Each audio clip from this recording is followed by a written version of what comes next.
Lamar Jackson tweeted out, I guess, a statement of sorts about him requesting a trade away from the Ravens on March 2nd, which would have been about 5 days before they put the non-exclusive franchise tag on him on March 7th, which is the deadline day. I don't know if there's a ton to get into here because I don't know if it materially changes the conversation or the discourse around Lamar Jackson, but does this, in your mind, shift anything about how much teams should be interested in Lamar and how available he might be?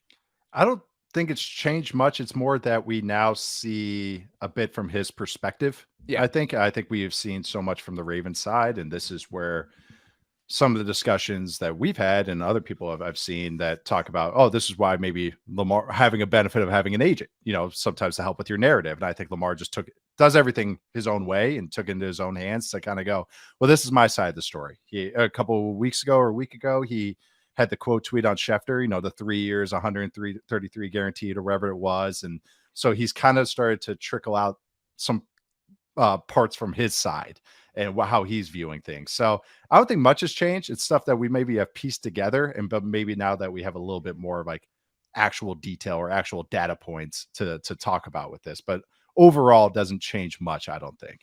Yeah, I mean, there's a chance that this shows a little bit more of a fracturing between him and the organization, that he just doesn't want to be there anymore. If they did decide to either match or keep him on the tag this year, is he willing to play hardball with them, hold out, all of those things? But it doesn't really move the needle that much because the Ravens still have a lot of leverage. I mean, the Ravens still can kind of win that staring contest with him if he doesn't choose to sit out the entire year because he's playing on the tag. And I think the same considerations still probably hold for the teams that are worried about them just matching whatever contract that they're going to sign.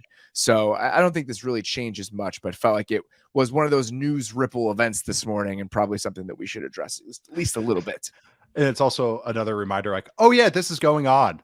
That yes. We just, I believe you and Greg talked about. It's like, it's kind of the story's kind of gotten underrated a little bit, that we're not like, we, of course, everybody talked about when at first, when stuff was starting to happen, the non-exclusive tag, yada, yada. But then so much happens in the news cycle. And then it's like, oh yeah, this young former MVP is still on the trade market potentially. And there's still maybe more of a fracture than we thought with the Ravens. So I think that's more just, it was like a reminder, a nudge that this thing is happening in the middle of draft season.